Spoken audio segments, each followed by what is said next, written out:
તો જય માતાજી મિત્રો, મારા નવા વ્લોગમાં તમારું સ્વાગત છે। આજે આપણે જવાનું હતું મહેસાણા બાજુ। તો મૂન મારા કાકાનો છોકરો બી નીકળી ગયા ઘરેથી। આગળ ચાલુ હતો અંબાજી માનો કેમ, તો અંબાજી માની જય બોલીને આપણે આગળ વધ્યા। આગળ આયા જૂના નેડાના 3 રસ્તા, એનથી થોડાક આગળ આયા તો આવી ગયો જૂના નેડા। આ છે જૂના નેડાનું હનુમાન દાદાનું મંદિર। આ તો વાતાવરણ જોરદાર છે બાકી એનથી થોડા આગળ આયા તો આવી ગયો હોયલા ગોમ। જિંદગીમાં પહેલી વાર ભેડીનો ફાટક ખુલ્લો જોવા મળ્યો।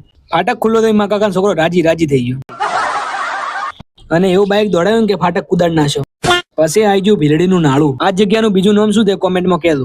ભીલડી થી બેસી આપણે શિવરી વાળી ઇકોમાં। શિવરી થી આપણે જવાનું છે બસમાં। ઇકોમાં ગેસ નતો એટલે આવી જાય આપણે સીએનજી પંપે ગેસ પુરાવા। ગાડીમાં ગેસ ભરાવો તો હંમેશા ગાડીની બહાર જ ઉભું રહેવું, નકે ઉપરની ટિકિટ ગમે ત્યાં કપાઈ જાય કોઈને ખબર ના પડે। ગાડીમાં ભરાયો ગેસ અને આગળ ભીટકાઉ ટોલ ટેક્સ। પહેલા તો આ ભાઈએ ફાટક ના ખોલ્યો, પછી કોકે કીધું કે અંદર હાર્દિકભાઈ બેઠા તો તરત ખોલી નાખ્યો। ઘર ભેગું થાને ભાઈ। પછી આપણે અહીંથી રવાના છે। પછી એનાથી થોડાક આગળ આવ્યા તો આઈજુ ખેમાણા। તો આપણે શિવરી થી ચડ્યા બનાવ વાળી બસમાં એટલી ભીડ હતી કે કંડક્ટર ને બેહવાની જગ્યા નથી। પછી બંકો ઉતર્યો 500 પાટણમાં।